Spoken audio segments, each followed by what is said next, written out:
Hi, this is Craig from TurbulenceTraining.com.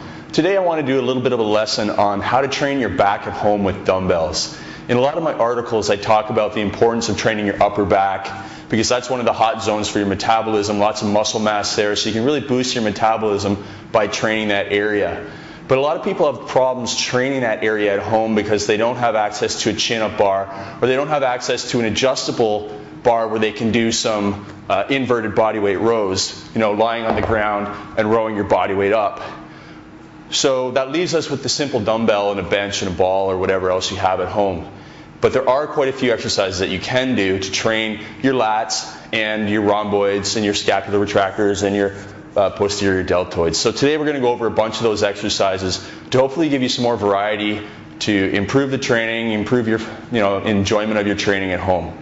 So the first exercise we're going to do is called the dumbbell pullover. It's a classic Arnold era bodybuilding exercise.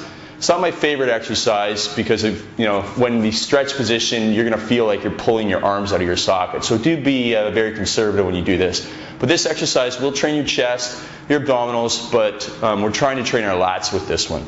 So one way to do it is to lie regular on a bench, holding the dumbbell over your chest, slight bend in your arms, and lowering it back. And you'll feel a stretch right about here in your lats, and you're going to pull it over, and this is where your chest starts to do some of the work as you get closer. So just down, feel a stretch in your lats, and that's where you're using your lats to pull the dumbbell up. And again, it's a bit of a precarious position there at the bottom, so do be careful.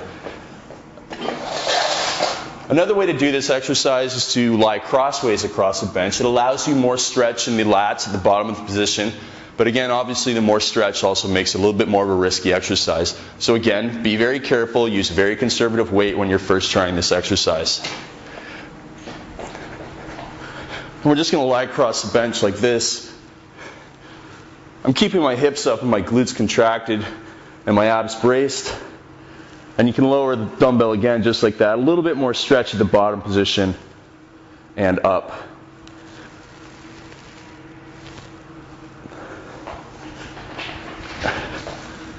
And again, that's an exercise that's working, again, your chest, your abdominals, you feel it as you bring the dumbbell back up, and your lats.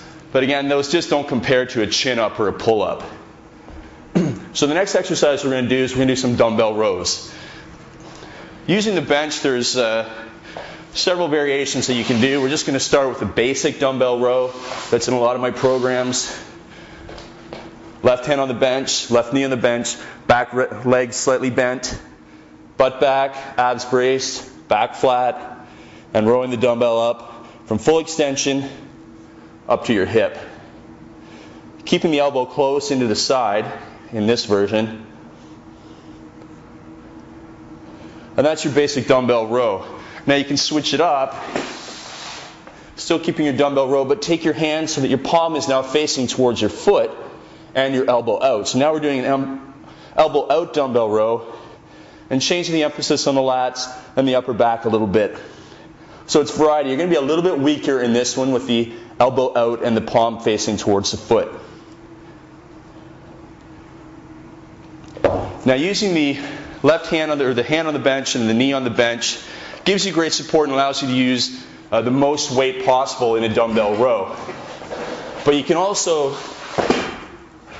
remove your support system and do those exercises one arm at a time. So now you're going to be using less weight in the exercise, but you're going to be using more of your abdominals and also the supporting muscles in your legs to keep yourself in that proper position.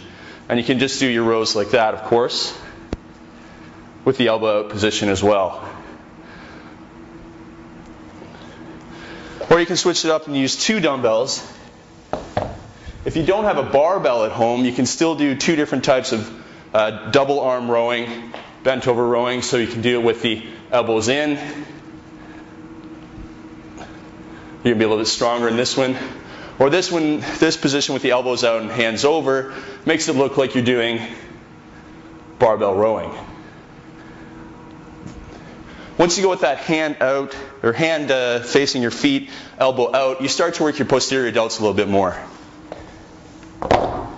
And the last exercise we're going to do works your posterior delts quite a bit. And we're just going to do some side lateral raises in bent over position. Just out to the side and back down. Very strong contraction for the posterior delts. Obviously with the lateral raises, the more bent over you get, the more you move the stress to the back of the shoulder and even between your shoulder blades for the rhomboids. As you move to a more standing position, you start to recruit more of the medial delts, and as you get to an upright position, you're using medial delts and anterior delts as well. So those are just a bunch of dumbbell exercises you can do for variety, for training your upper back and your lats at home when you don't have a cable row machine, when you don't have a pull-up bar, and when you're trying to get as much work as you can done with just simply a bench, dumbbells, or even just dumbbells alone. And that's our lesson for today. We'll see you next week on TurbulenceTraining.com on YouTube.